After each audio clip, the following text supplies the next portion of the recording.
Maybe you've experienced being in an argument and realizing afterwards that there is a sense of zooming back out from the heat of the argument and gaining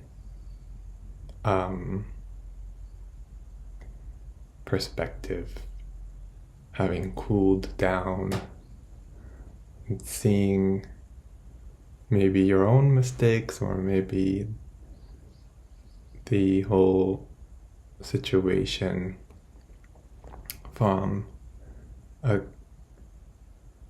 clearer perspective.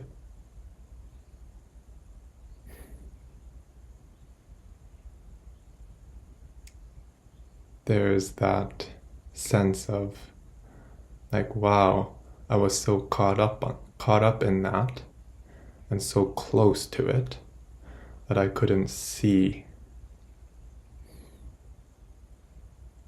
and now I can see.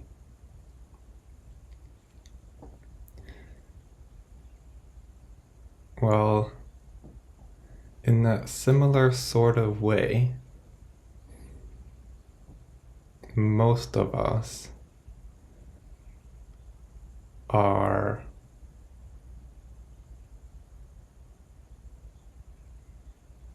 by default, even in that clearer perspective, still in a very narrow mode of seeing.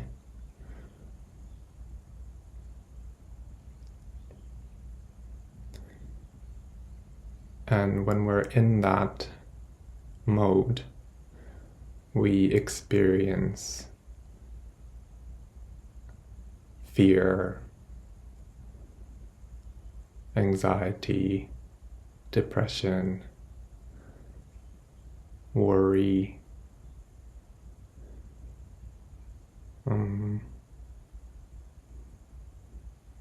judgment of others and judgment of ourselves,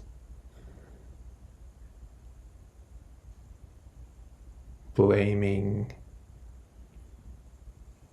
comparing.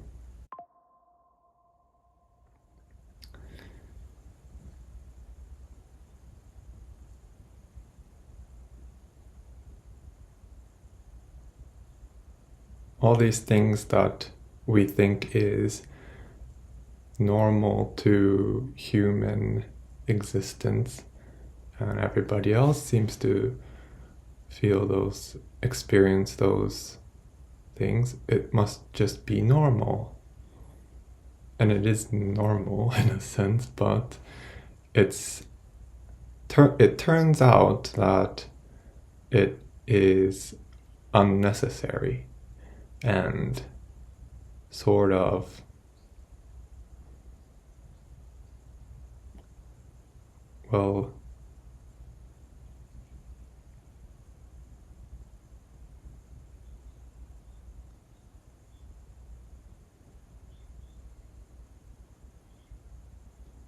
it just doesn't have to be that way.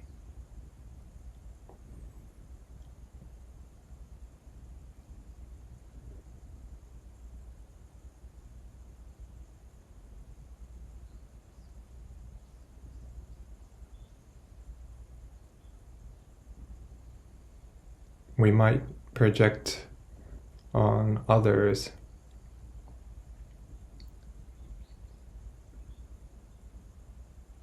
if we feel that they're really good, maybe even in comparison to ourselves, that maybe they don't feel those things. And you might be correct, you may not be correct. They might just be performing an image.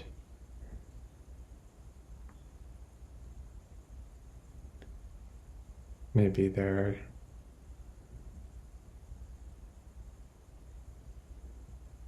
trying to sell something or represent a certain way without really being that themselves.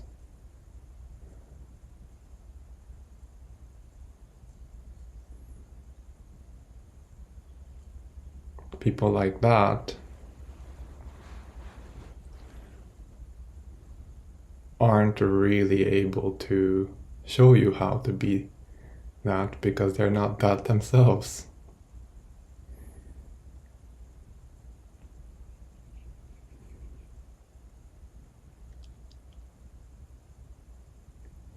They don't know how to do it. They don't know how to be it. And how the path that needs to be walked.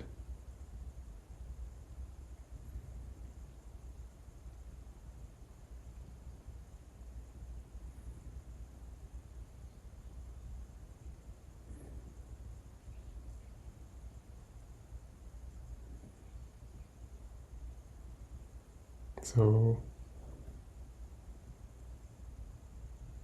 how do we get there? How do we zoom out and stay zoomed out?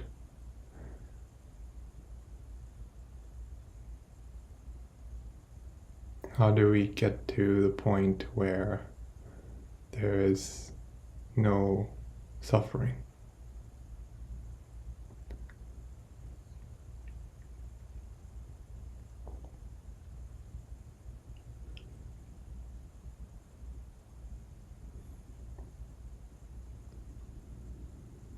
One key thing is to turn our attention onto attention itself. What is it that experiences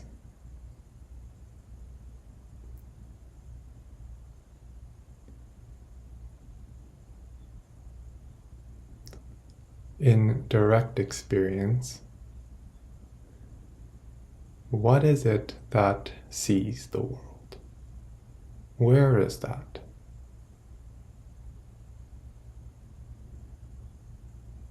Is it behind the eyes? Is it in the chest? Is there anything I can find in my direct experience, not as a thought, or not as a concept, but in physical reality, in direct experience?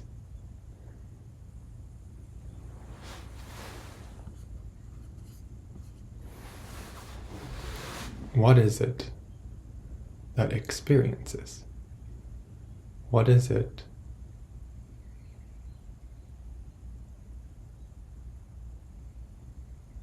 when I say I?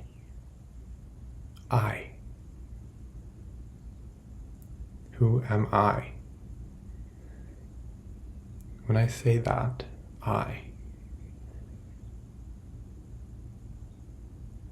does anything light up in the body? Maybe. Where is that I?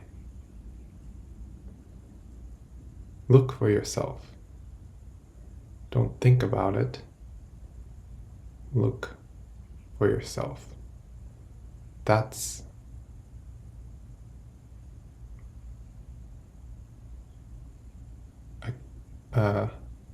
very helpful and a very helpful step in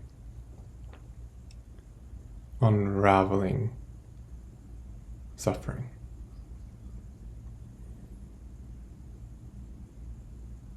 all suffering is based on duality. The world out there, the people out there, and me. That we are separate. There is an assumption there that we have taken on that can be dissolved in direct experience for you, not as an idea, not as a concept, not as an identity, not as a religion, but your actual experience.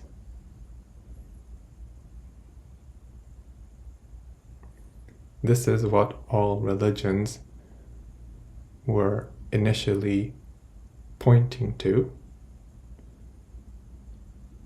but sometimes misunderstanding.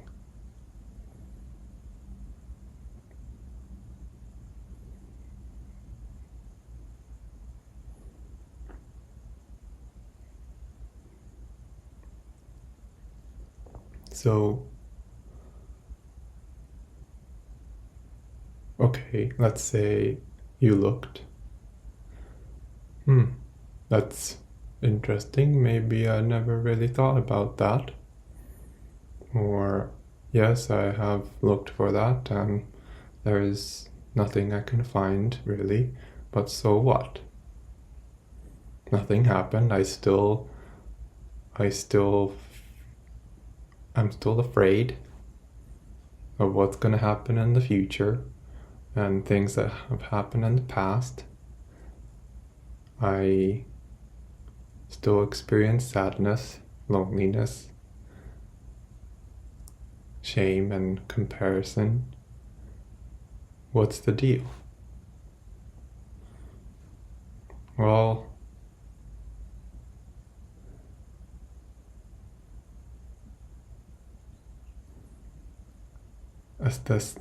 a second very important and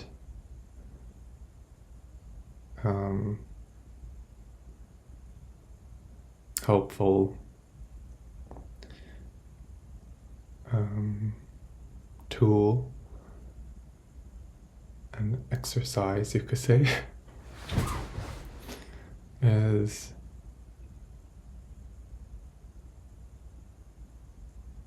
noticing and feeling.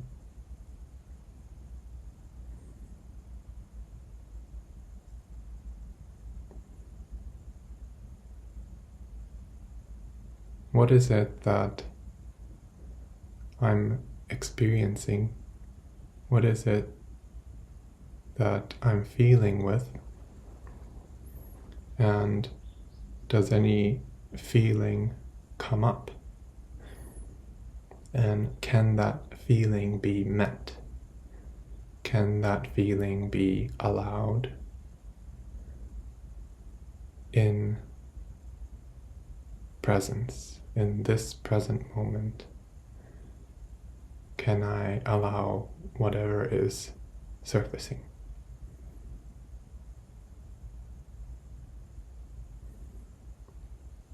If you do feel a lot of things, if you do feel depressed and all these things, it's actually a really good sign, because that means that that feelings are surfacing that is asking to be met, asking to be felt and loved. And how do you do that? Is just to notice and allow it to be. And it doesn't mean that it's going to be easy, that it's somehow going to go away right away.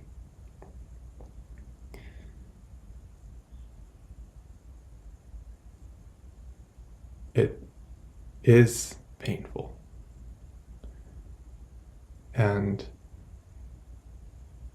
noticing and allowing is like sort of an attitude. Hard to describe that, right? But almost as if there is a little child inside of you, a little child version of yourself that is crying, and you are the unconditionally loving, nurturing, divine figure. I won't use the word mother or father in case you don't have a good example of those figures. Many of us might use, like a mother figure. But anyone can do this, no matter what your background is, where you came from, what examples you have as people around you. You can do this. Even if you don't know what love is.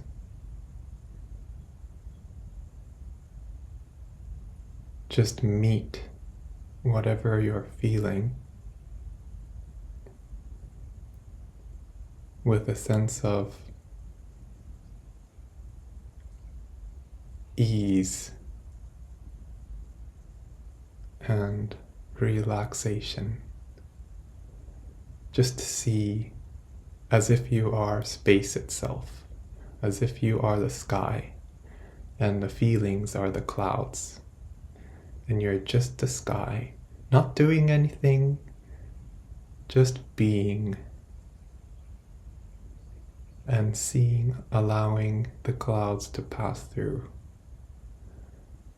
Hello, you're welcome here. I see you.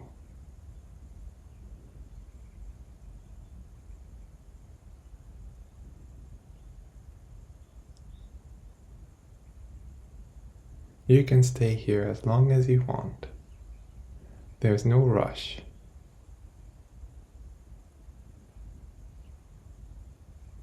Welcome.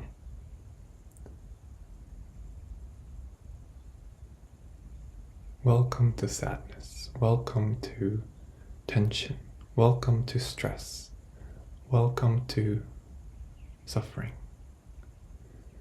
And I'm not talking about external welcome, not abusive people or things like that.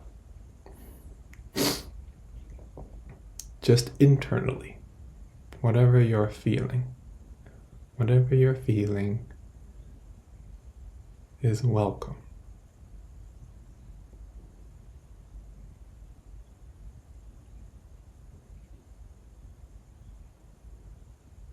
So it's like zooming out a little bit, you see. Identification is like becoming close to something, as if you are that thing. Like you are suffering, you are pain, you are sadness. That means you're identified. I am that. I'm stuck. Life is miserable because I believe that I'm sadness. I am suffering. So it is a step back and becoming the sky.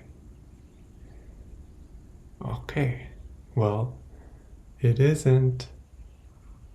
It still sucks. It's still painful. Maybe. But now that pain is allowed to be seen and loved and melt.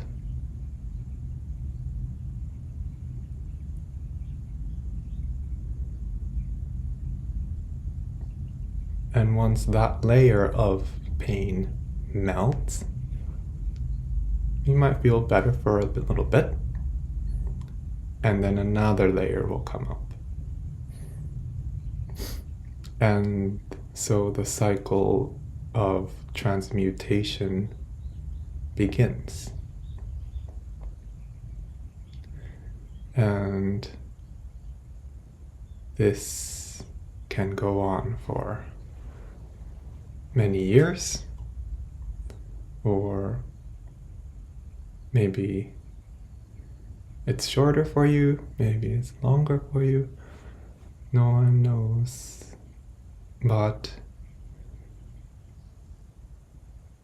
there will be more and more clarity as the layers are felt. The layers are felt, and the more layers are felt, the more expanded the sky feels, even though the sky was always expanded. It's paradoxical because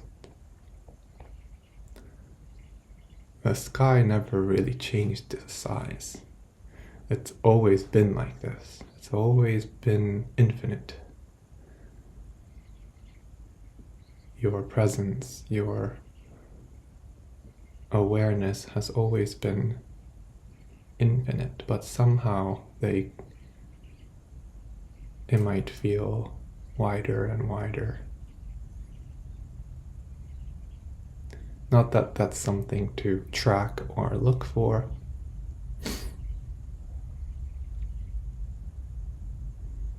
but it's just something that might be noticed. And within that, you're able to allow greater and greater pain that is sitting there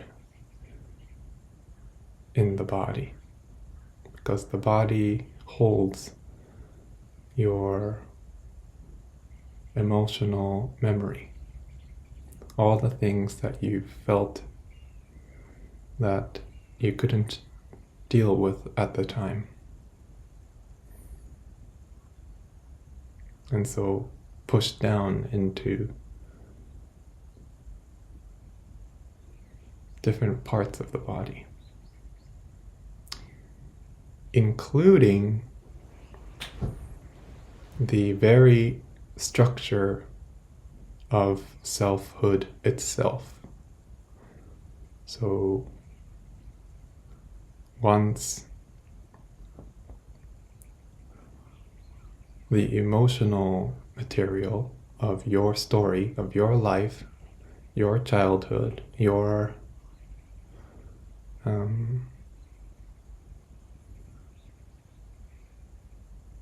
personal stuff has been met, then what starts to surface is the structural stuff that makes up your experience in existence. So the sense that you are separate, the sense that when you look at an object, it feels like it's apart from you.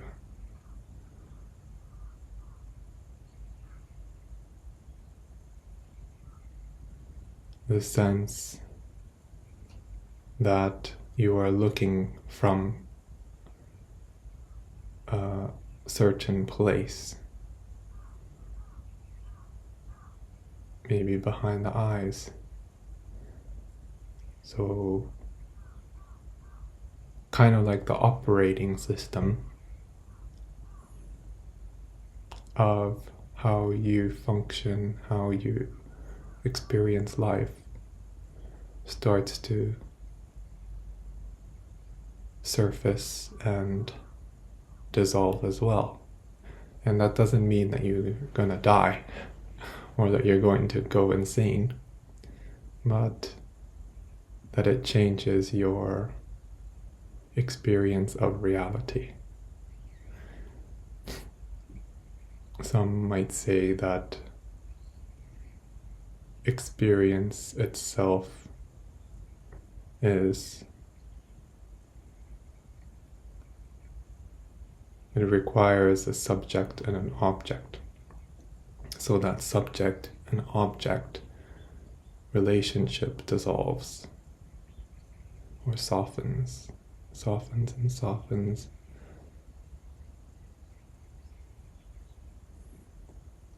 So life is experienced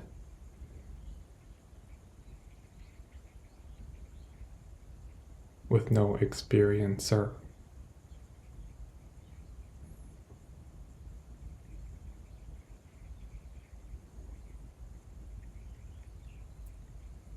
And that is very nice. It's very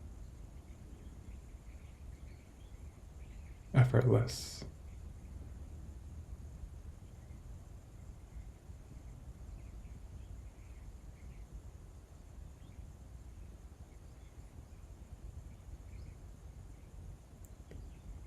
Like the birds, like the animals.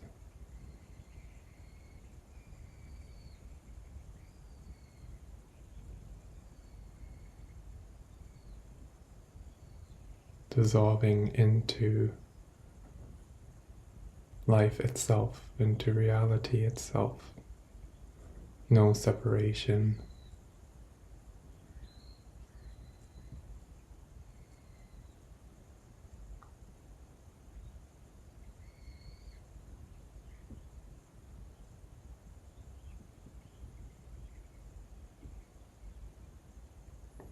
Life goes on.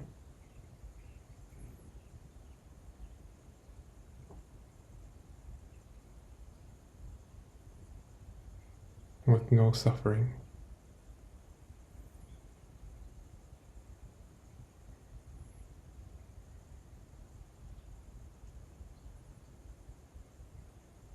Very simple, very quiet, still very functional. Your life might change in certain ways, might reorganize some things naturally, but those things will just happen naturally over time. This typically takes many years, so it'll just be a gradual process.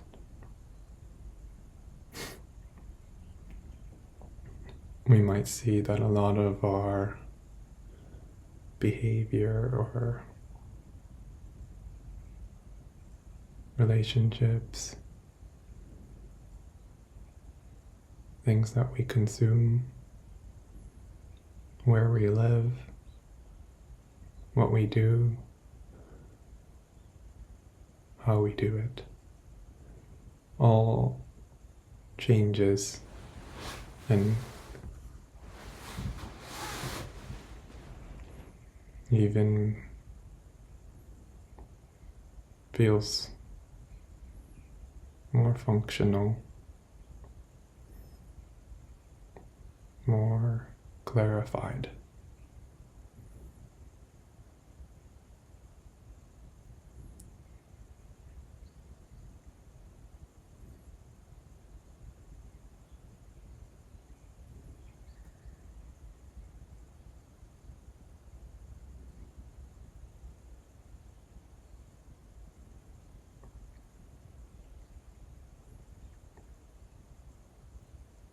Many people try to sell that part. Try to sell how to live, what to do better, how to be a better person. That's because they're not living from true clarity. They haven't walked that path. That's okay. Sometimes it can help to,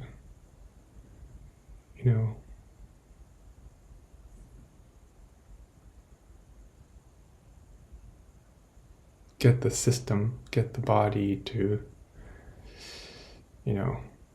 unblock, like eating healthier, quitting cigarettes, like it's not necessary really. It's not strictly necessary to quit those things to go on the path that I'm talking about, actually. I wouldn't even really advise, like, those things naturally fall away. They might not even, sometimes some habits might stay.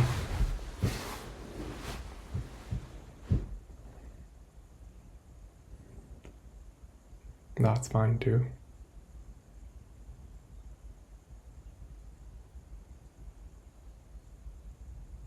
Just because life is being lived from clarity doesn't mean that you're no longer going to be smoking cigarettes for sure, Some people do.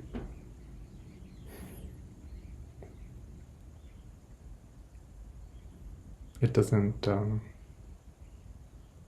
look a certain way. That's something that's very beautiful about it, is that your uniqueness remains.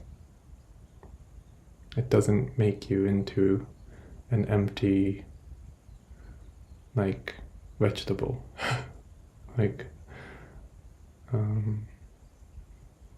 Your individuality, your essence, is like a snowflake, unique in shape. So sometimes it might feel like even that is going.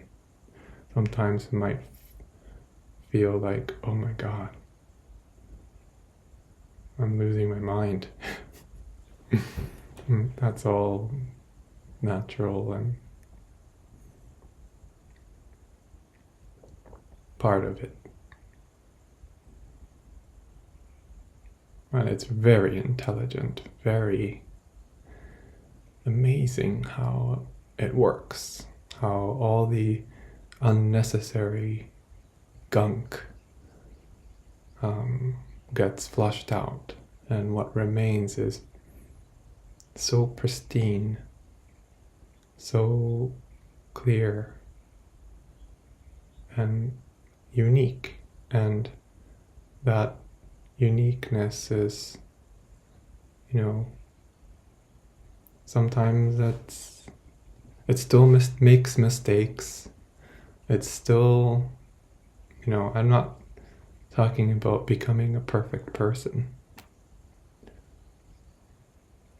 but you'll see for yourself. It's like, wow. And there is a bottom to it. There is a point where all the suffering, all the density has surfaced and been met and felt through. And there's just nothing left, seemingly. Energies in the body.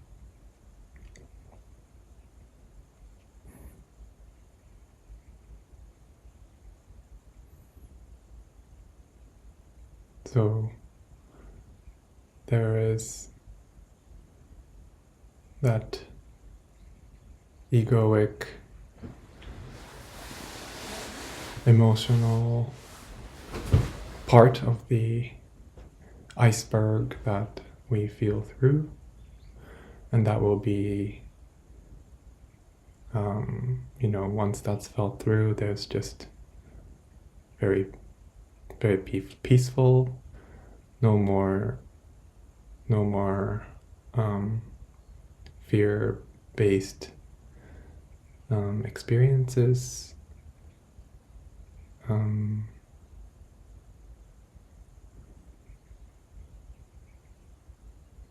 And then after that, there's another level, which is the structural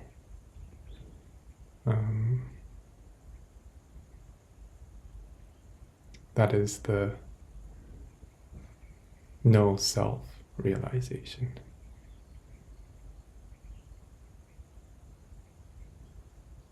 Where the structural self-mechanism itself is seen and melts away, falls away.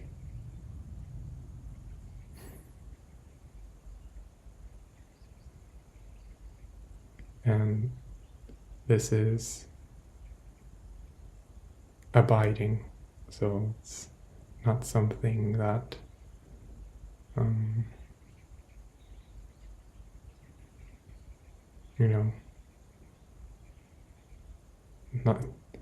not a temporary experience. Some people can get a glimpse, like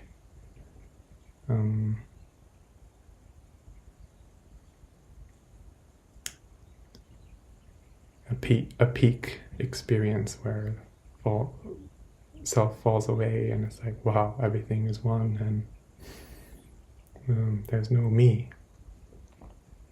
And then me comes back. When the me is fully seen through and felt through, doesn't come back.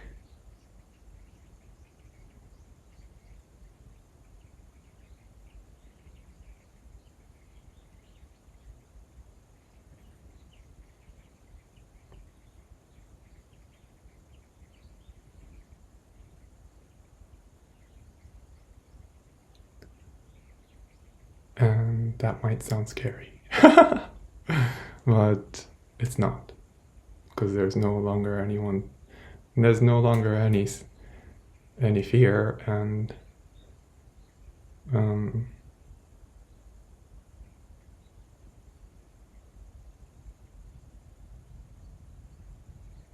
it's just not what the mind imagines. It's actually very simple and ordinary and natural, and like, oh, yeah, of course.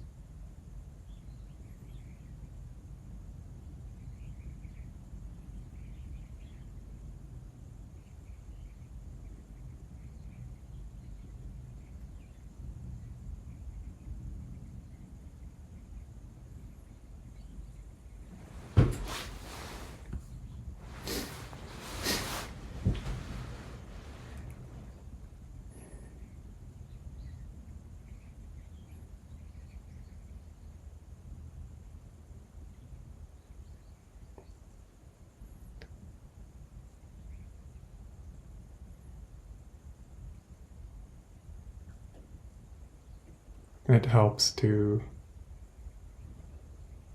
I think it really helps to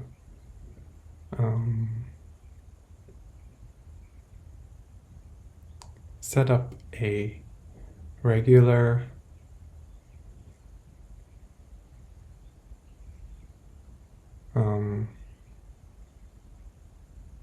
time and space for yourself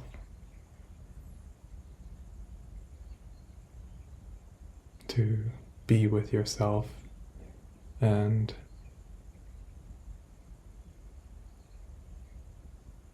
notice, look around your direct experience.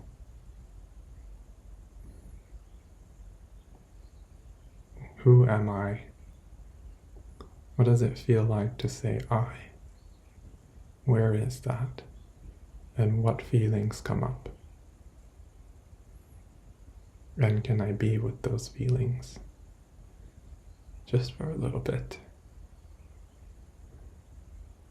If nothing happens, then you might experience boredom. So what is boredom?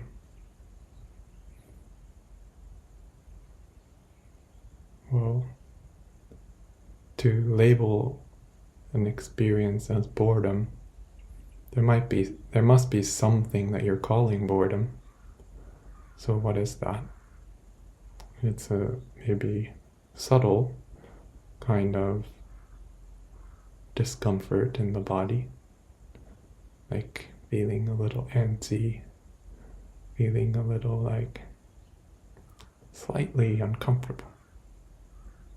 Otherwise you wouldn't call it boredom. You would call it peace. You would call it stillness, maybe. So if you're bored, and you look at the boredom, what is it? What am I calling boredom? What am I calling that? What is it really? What is its nature? What does it actually feel like? And can I be with that? Can I be with that unconditionally? Just for a little bit. What is it like? What does it feel like? What is the texture of it? How far does it go out? Does it go all the way out? Or does it have a part that is particularly strong in the body? No? Like map it out. Like a topological, I don't know the word, but like a heat map. Where is it dense? Where is the densest point? If I go into that, if I go dive into that with attention, what happens?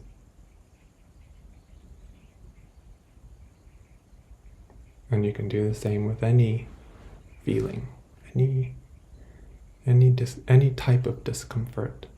We label various sensations, various discomforts into different categories.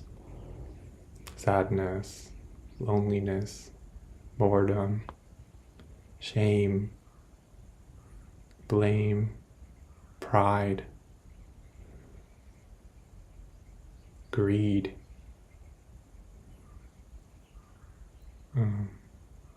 hatred. They're all like some kind of texture.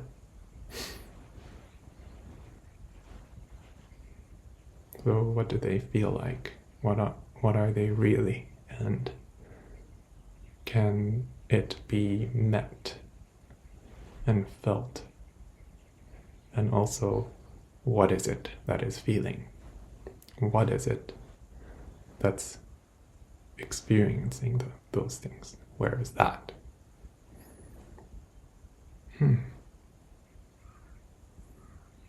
Very interesting. A whole world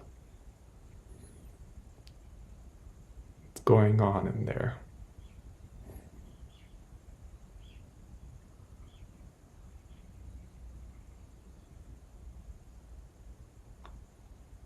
Under the hood.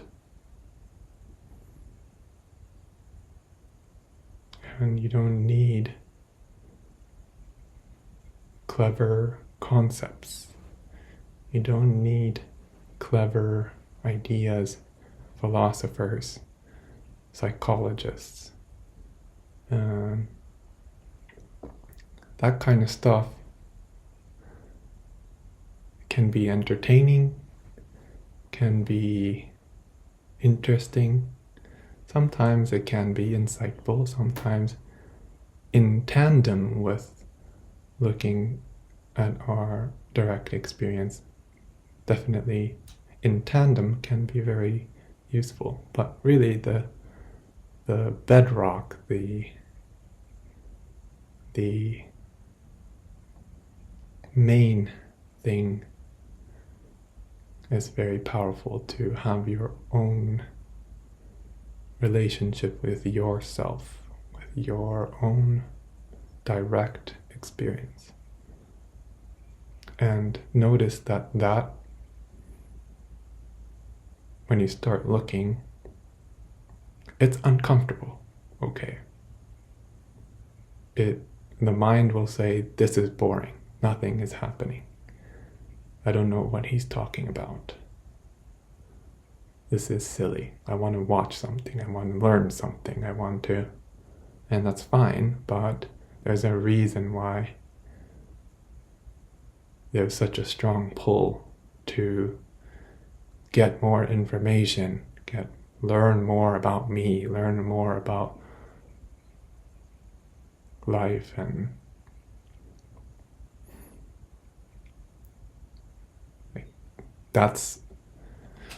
there's more noise there, the system is addicted to that, the system is tuned to that, and so long as it's addicted to that and hooked to that, it makes it trickier. Not trickier. It's fine to be curious about those things. You can do it in tandem, but really,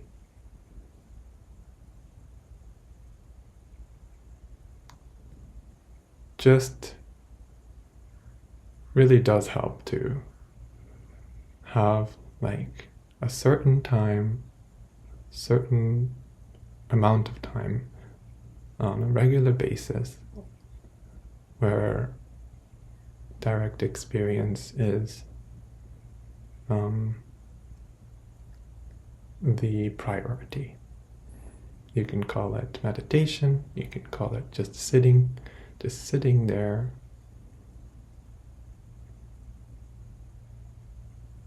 What helped me was like having a certain way that I sit, with my spine straight, cross-legged if you can.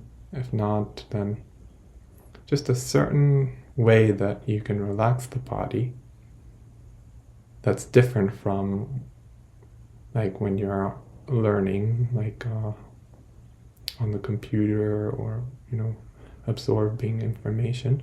Just a certain way that the body can. That's why meditation poses like that, like it's spine straight. You can just close your eyes or not close your eyes and not think about the body. Just go inside.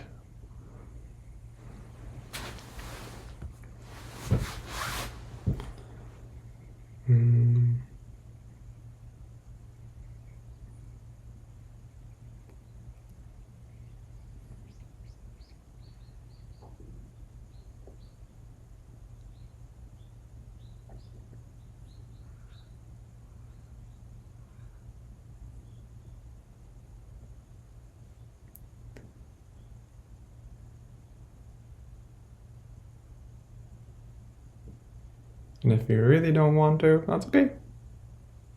Of course. It's always there. It'll always be there.